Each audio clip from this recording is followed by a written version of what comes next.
So now everybody wants bricks, huh? What's good, guys? Welcome back to the channel. I got a very special shoe to talk about today. A lot of people calling this the sneaker of the year. In this video, I'll be giving you an in-depth review of the shoe, giving you my thoughts on it, and I'll also be challenging myself to come up with a few outfits of how to rock these. It's not the easiest thing to pull off, but let's get into it. In this video, I will be reviewing the Nigel Sylvester Jordan 4 Brick by Brick.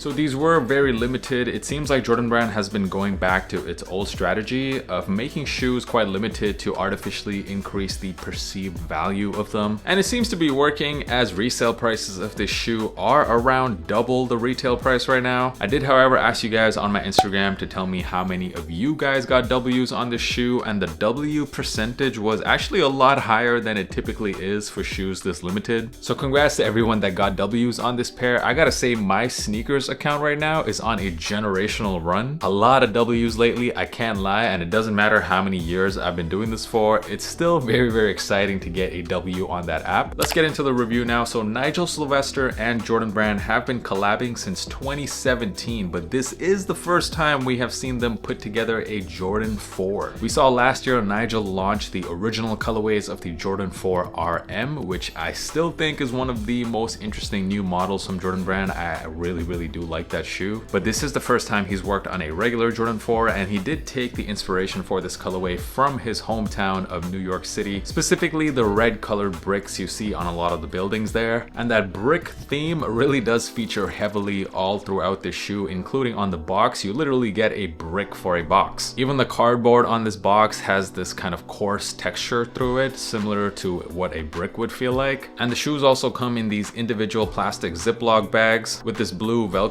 strip holding it together. I'm not really sure what this is supposed to mean, but maybe one of you guys know, leave a comment. And looking at the shoe, so the biggest question I saw online about this sneaker was, is it red or is it orange? And having the shoe in hand, I'll tell you the answer depends on the lighting. In all of the B-roll you see right now watching this video, I'm using artificial light, and the shoe definitely looks a bit more orange under artificial lighting. And that's why I felt like in a lot of the pictures we saw also on most of the sneaker accounts, the shoe did look more orange. However, under natural light, you can see a lot more of those red tones come out. I want to show you guys what I mean. I'm going to show you the shoe right now in some natural light. I hope the camera is picking it up, but it just looks a lot more red. With that natural light, the red tones really come through, and I think that's what you guys care about much more than what the shoe looks like under artificial light. Personally, I love the colorway, and I'm typically not someone who would go for an all-over bright red shoe like this, but I think they hit the perfect tone of red here. So the answer to that question, is it red or orange? I'm gonna go ahead and say it's more red than orange. It also comes with this signature mini swoosh, this mini white swoosh that you see on the mudguard, which I've seen a lot of comments, people saying that this swoosh completely ruined the shoe for them, which I don't get, because this is a Nigel Sylvester signature. He's had it on every single one of his collabs. The panels that you see underneath the cages of the shoe, so they're actually done completely in 3M, which is rather different. The mudguard that they've used here, so it is made out of leather, but once again, it's made to resemble the texture of a brick. The material on this pair though, I was very impressed with it. The red suede that they've used here is very nice and soft. Certainly feels like nicer suede than you would typically get on Jordans. And of course, what makes these sneakers stand out is the heel, where the Nike Air has been replaced with a Bike Air. And underneath the tongue, it says Jordan Biking Co. 2017. What I really like about this pair also is the lace switch option, which I have thrown on here, which is the white laces. For me, this is how I would wear the shoe. I feel like it just makes the shoe much more versatile, and I'll explain that a little bit when I show you some of the outfits on this video. I gotta be honest though, I would not personally wear this type of shoe nowadays. It doesn't really go with my current personal style. Maybe in 2015 or 2016, like a chunky red Jordan like this would be something I'd go for. So they're not really for me. However, I did challenge myself to come up with some outfits for you guys. I want this channel to be the place where you guys come for practical sneaker reviews, and what's more practical than actually seeing how these shoes would look like in an outfit. So I wanted to give you guys some inspiration there. So here's how I would rock these. Before the first outfit, I definitely took inspiration from Nigel Sylvester's fashion show that he had in New York.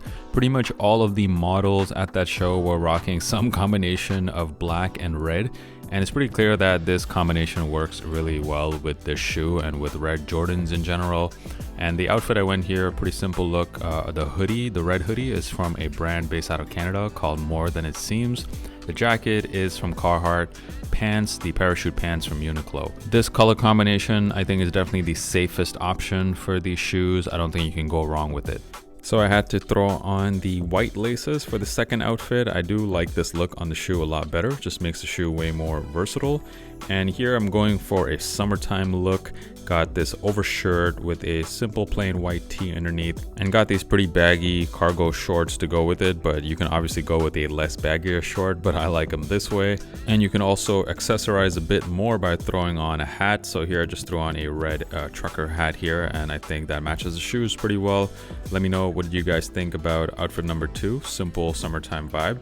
For the next option, I went with a more neutral look. So the pants here, these beige pants, a lot of you guys asked me where I get these types of fitting pants. So they're specifically the Levi's silver tab, and I got them in multiple colors. So I actually think this combination works pretty well with the shoes too. I have a little pop of red going on the shirt, and I wore that same red hat again, although I don't really think you need it. I think the fit is fine on its own. Let me know what you think of this more neutral look. Definitely the white laces are what you want to go with here. And one more fit, so you can do spring and summer without a nice denim jacket.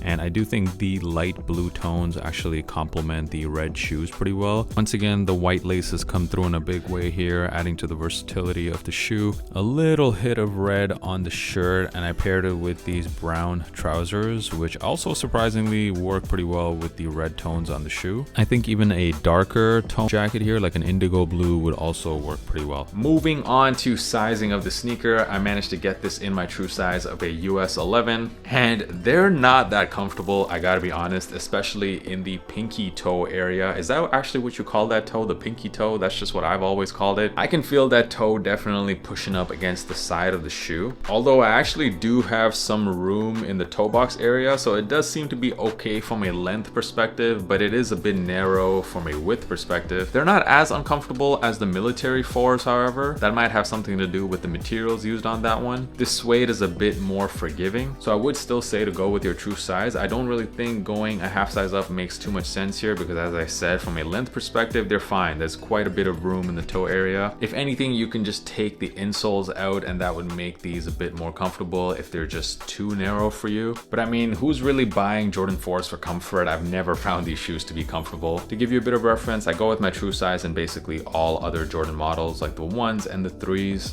And I also go with my true size in pretty much every New Balance model as well. We've also seen some leaked pictures of some upcoming colorways of this Nigel and Jordan 4 collab on the 4s. We saw an all over blue pair, call it the Smurf 4s. That one should be releasing at some point this year. If I had to choose between one of these, I would probably rather go for the red though, but do let me know in the comments what you guys think. And also at his Nike fashion show, we saw probably a fire red colorway that might be upcoming at some point. And I know a lot of people are hyped about those, but let's see if those actually release or if they were just a friends and family pair. In my honest opinion, I don't really think I would call this the sneaker of the year, just because it's just pretty much a red Jordan 4 with a few design detail differences like the bike air and this mini swoosh. It's nothing too special from a collab design point of view. Calling it the sneaker of the year is a bit much for me, and I think also if I had to pick only just one pair of Jordan 4s this year, I would definitely rather go for the upcoming undefeated 4s. We should be seeing that in August, but I do really love the colorway. I know we've seen a lot of red Jordans over the years, but I don't think we've ever seen this shade or this tone of red before. And I think Nigel definitely nailed it going for that brick color. Do let me know in the comments, what do you guys think about this pair? If you got an L on it, are you planning on paying resale for these? And also, of course, let me know in the comments if you enjoyed these types of reviews, these more practical type of reviews with some styling inspo. And I'll definitely be giving you guys a lot more of those. Thank you guys so much for stopping by, supporting this channel. Make sure you hit that subscribe button. It really does help me out. And also make sure you're following me on Instagram. That's where I'm the most active, dropping content on there daily. And the links to my podcast can be found in the description as well. I'll catch you guys in the next video.